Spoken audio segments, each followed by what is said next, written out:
Welcome to The Explainer. Today, we're diving straight into how AI actually solves real business problems by decoding supervised machine learning. Honestly, if you've ever wondered how a bank instantly approves your credit card swipe, or, how a huge retailer knows exactly how much inventory to stock right before a massive holiday rush, well, you are in the exact right place. We are going to break down the actual mechanisms behind these intelligent decisions. Here's our roadmap for today. We'll start on the factory floor of model building, understanding the difference between algorithms and models. Then we'll walk through the learning process, hit the fundamentals of supervised learning, look at the specific tools used to predict categories or numbers, and finally, wrap it all up with the real-world business value. Let's go. Section 1. Algorithms versus AI models. Let's kick things off with a fundamental difference that trips up so many professionals when they first get into AI. All right, let's dive into this. Think of the algorithm as a static set of instructions. It's basically a step-by-step mathematical tool written by human engineers that defines exactly how a computer will learn from data. But here's the catch. It doesn't actually contain any knowledge on its own. The model, on the other hand, is the learned system. It's the final output. It is a mathematical file packed with all the learned weights, biases, and patterns that result from applying that algorithmic process to your specific data. Actually, a brilliant way to picture this is a kitchen analogy. The algorithm, that's simply the chef's recipe card. Your training data, all those customer metrics or past transactions, those are your raw ingredients, like your flour and your eggs. And the AI model itself is the actual baked cake that you can serve and consume. So when you're using tools like ChatGPT in your daily life, you're actually interacting with the final model, the cake, not the algorithm that baked it. Moving on to Section 2, how AI models learn. Let's explore how a model actually absorbs data without just, memorizing the answers like a student cramming for a test. To prevent that kind of memorization, data is rigorously split into 3 distinct sets. We take roughly 70% of our data and use it as training data to actually teach the model the underlying patterns. Then, 15% becomes validation data, which acts kind of like a practice exam to fine-tune the model's settings and keep it from overfitting. Finally, the last 15% is our testing data. This is completely unseen data used for a final exam to measure how the model is actually going to perform out in the real world. This 3-part split builds into a really clear chronological pipeline. Step 1, train the model on historical data. Step 2, validate and test it to ensure the accuracy is where it needs to be. And Step 3, deploy it to a live business environment. This is where you push it out to a web service or an app, and it can start making automated decisions for your organization. So, the absolute most crucial point here is this. Training is the phase where the system learns fraud patterns from thousands of past transactions. But deployment?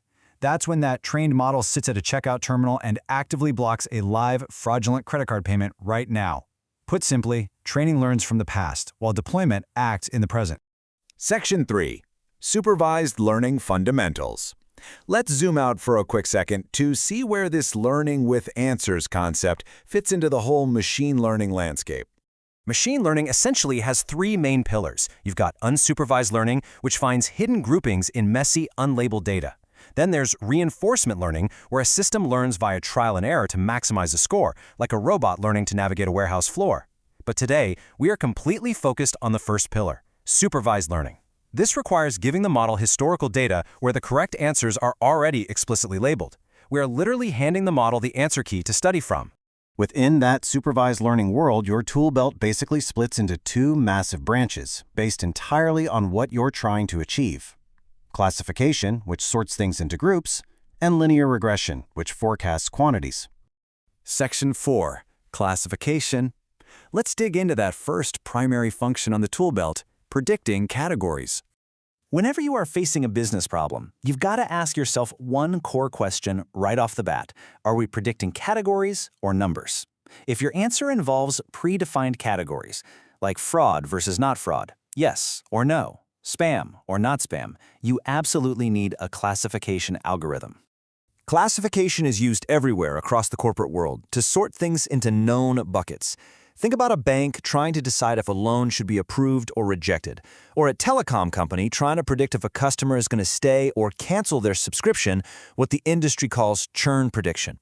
Even in healthcare, classifying whether a medical scan shows a disease or no disease, it all comes down to sorting your data into predefined categories. you essentially have a menu of 5 main classification algorithms to choose from. You've got decision trees, which use simple yes-no rules, random forests, which combine a bunch of decision trees together for really high-stakes fraud detection. Logistic regression is fantastic when you need to estimate probabilities, like in credit scoring.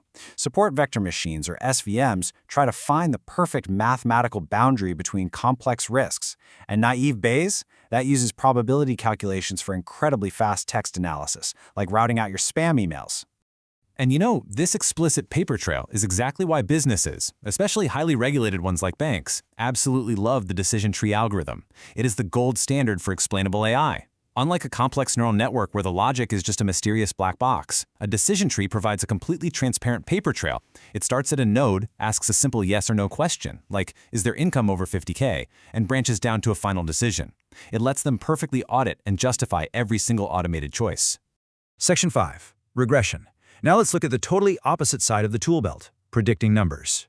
So, if your business problem isn't about sorting things into distinct buckets, but rather forecasting a specific continuous number, you need regression.